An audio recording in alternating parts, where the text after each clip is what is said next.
Cheers.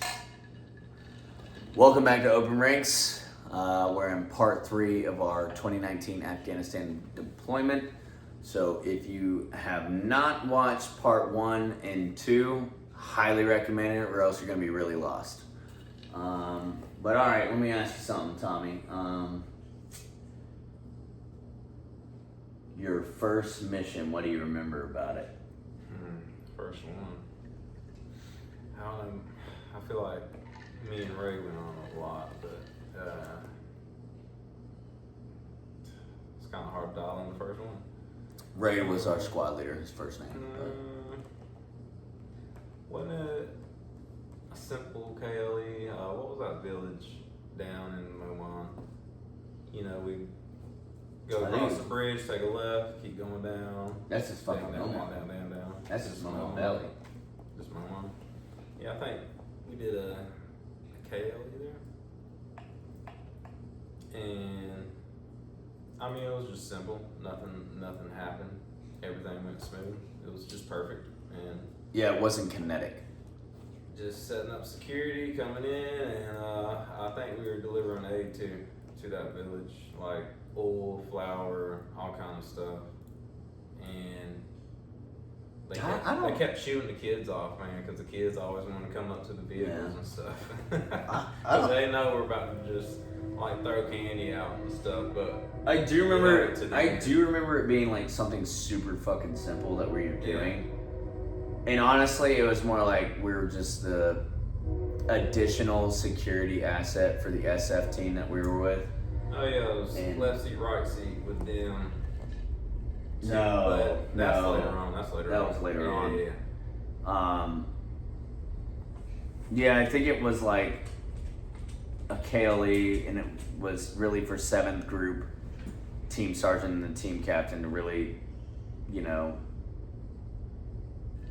let the ANA, let the community, let everybody know basically like, hey, we're leaving. There's another Green Beret team coming behind us. These infantry dudes that are with us, they're going to be staying here. You're going to see them the next X amount of months. So I think it was something super duper simple, nothing wild. I think the craziest part was the terrain to get there. Just making it there. Yeah, going along the mountains, super and stuff like that. skinny ass road. Rutted out, trying to pass vehicles on the mountainside, which you really wouldn't even do. Yeah. It was so damn skinny. So we, just because we're underneath SOCOM and with, you know, we were doing an uplift mission for a Green Beret team.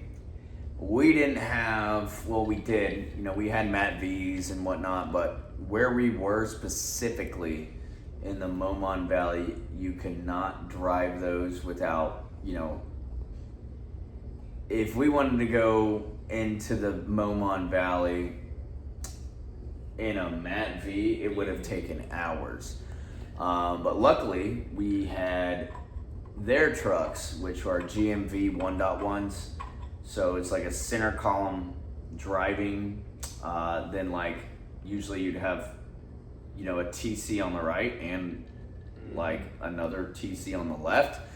And then, you know, 2 rear seats, you know, that's where us infantry dudes usually sat. And then, you know, another infantry dude up in the gun. So. And we'll bring out razors and sometime Hiluxes. Yep. Yeah, we had a few Hiluxes that the ANASF dudes would use, but yeah, I totally forgot. Yeah, we did have 2 razors at one point. And we'd still go on missions with them. Yep. And we only have, 2 armored GMVs? And the rest were light. Yeah, I'd have to go back and look at some pictures, but I remember like truck 1 for sure was armored because it had a M134 minigun on the top of it. And then I want to say it was like truck 3 or 4 that was up armored, and I think it had a 50 cal. I know the other up armored one had a 50 cal, and then all the light ones that were super, you know, they weren't really up, you know, armored, they had like either a Mark 19 or a 50 cal or, but you know, we set them up pretty nice. Like if you had a 50 cal, it didn't matter if you had a 50 cal or a Mark 19 or even the minigun, you had either a Mark 48 or a 249 saw up in the turret with you. And so, you know, as a backup, because, you know, we lived less than 2 miles from ISIS. So, yeah. So, you know, our trucks were loaded out for sure. I remember having, like, looking back one time being in a turret and, like, turning back and seeing, like, a couple of Laws, a couple of small Ds. There's AT4s. At one point, we put 60 millimeter, you know, handheld mortar systems. But yeah, those things were out. That was the G'est setup I think I've ever seen in a truck. like if you got in a gunfight, you're gonna be all right. Even without armor. Oh yeah, and then they gave us that 50, like all the 50 cal. So the top of the truck, when we put like ammo on it, there'd be like a whole can of 50 cal ball, and then there'd be like incendiary or even AP, and then slap, which are the depleted uranium rounds, which look like a vampire bullet. Like that shit looked gnarly. Yeah. But yeah, it was like it would have, you know, you'd have some combination of it, but it'd be like slap, AP, slap, incendiary, slap, ball, slap, whatever. So I think each truck probably had like, I don't know, I would at least say 6 cans on the, you know, full big cans.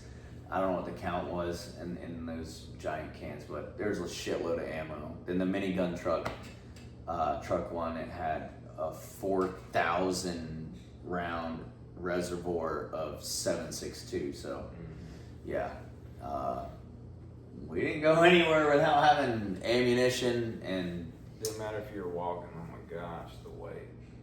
The weight was. Yeah. I mean, you'd be tired on mile 1. It just weigh you down. And honestly, and like the crazy thing is, you might be saying like, oh, 1 mile, like you guys are bitches, this, that, and the other.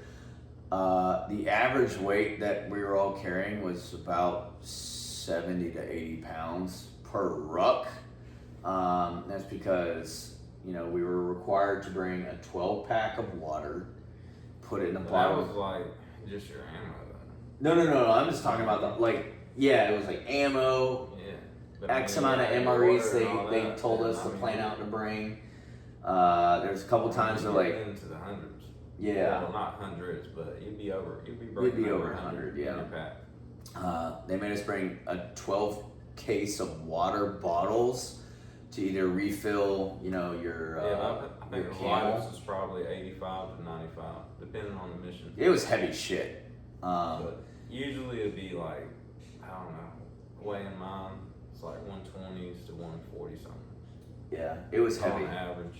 I remember carrying a Mark 48 walking up, and this is what I'll bring up. So, like the distances weren't that crazy. I don't think we really went over about, I think we may have went up to maybe 3 miles, maybe 4 on one particular mission that I can think of. But on an average, it was always under like 3 miles. And like, you might be thinking like, that's not far, which it isn't if it's flat terrain, but we're walking up goat paths that are fucking vertical because we're walking up a side of a mountain. So, and then, you know, we get up top of the mountain or wherever we're gonna be, and then, you know, in place, set up, figure out what the fuck we're gonna do. You know, we had different cells that would go and do different things, you know, simultaneously with whatever, you know, our cell would be doing. So yeah, it was super interesting. But you want to tell them what our squad was in charge of, like that we just inherited, unfortunately? what we were in charge of. Specifically, second squad. Second squad. Let's see. Is this early days or this? It was the whole beginning, fucking or time. what? It was from.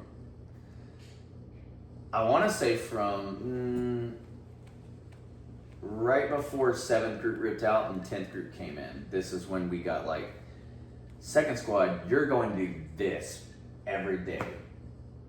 Every day. Or, you know, when it happened. I'll say that. When it happened. I don't know, I'm kind of lost. HLZ operations. Oh, yeah, sling loads. Yeah. Yep. Didn't matter what, when. Gosh. Yep. So our squad leader, you know, he was an instructor for a numerous amount of schools, but because he was a jump master, a Pathfinder instructor, an air assault instructor, the Green Berets are like, sweet, your squad's gonna do HLZ operations. So second squad, we did a ton of sling loads. And the funny thing was, none of us were air assault qualified, but you know, I filled out the sling load portion in air assault school. Yeah, beforehand. But yeah, we no joke, like, because of our squad leader, it was like we inherited this task the rest of the deployment. Yeah. Which honestly, it really wasn't that bad, you know, because at the same time, like, our squad leader was training us how to rig sling loads, whether it be 10,000 pound cargo nets, or even if, you know, we had to sling load a couple vehicles out. I remember we sling loaded Fuel blivets, a couple Mat Vs. We did a Razor. We did a GMV 1.1. We did a lot. So, you know, it was actually like, we learned a lot. Now, granted, like, schoolhouse wise, air assault instructors would probably be like, most, you know, at schoolhouses would be like, you guys are doing that wrong. But our squad leader, who was an air assault instructor and was a Pathfinder instructor, was like, look, bro, we're doing deployment sling loads. We're going to make sure all the basic fundamentals of doing a sling load is covered. But look, the idea is this 47 is coming here to lift this shit out, or this, even the Columbia 46s or whatever, like, they're coming here to get our dunnage, they're coming here to get whatever the fuck we're sling loading out in a hurry. Because if you don't remember, Columbia would quit flying out to us if they got shot at, and they wouldn't fly out for like a fucking week. Or it'd be a week or more. A week or more, they'd be like, "Oh no, we got shot at, so our policy is we don't fly out there for they just basically say, X amount of days. Y'all need to handle that shit." Yeah, come back and out. so like we would. I remember one time they did that. They pulled that bullshit. They said they were being shot, and we're like, I don't think anyone fucking shooting at you. I remember a rocket came from, it was Camel Crush, and it came at one of them, and they were bringing our mail, and all you see is the rocket fly through the air, and then them just turn around with all our care packages and just go. I kind of remember that. Everybody was sad because that's our food. Yeah, drinks, care packages, nicotine. whatever. You couldn't get it anywhere else. But before we end this, I remember one time Columbia was like, "Hey, we're not coming out there for a few days. Fuck you guys." And we're like, "Okay." So our squad leader was like, "Look, second, go out to the HLZ." Went out there and we rigged fucking, I don't know how many fucking sling loads. Like, our entire HLZ at one point, or at least half of the HLZ, was covered in fucking cargo nets of dunnage, fucking kicker boxes with just random shit. A lot of mortar dunnage. Yeah, a lot of mortar, a lot of FA dunnage. Yeah. Which at one point we told our field artillery guys, we're like, "Hey, you guys got someone who's air assault qualified?" And they were like, yeah, a few of us are. And we're like, cool, do your own goddamn sling load. So, because we were the only ones, second squad was the only one doing sling loads. But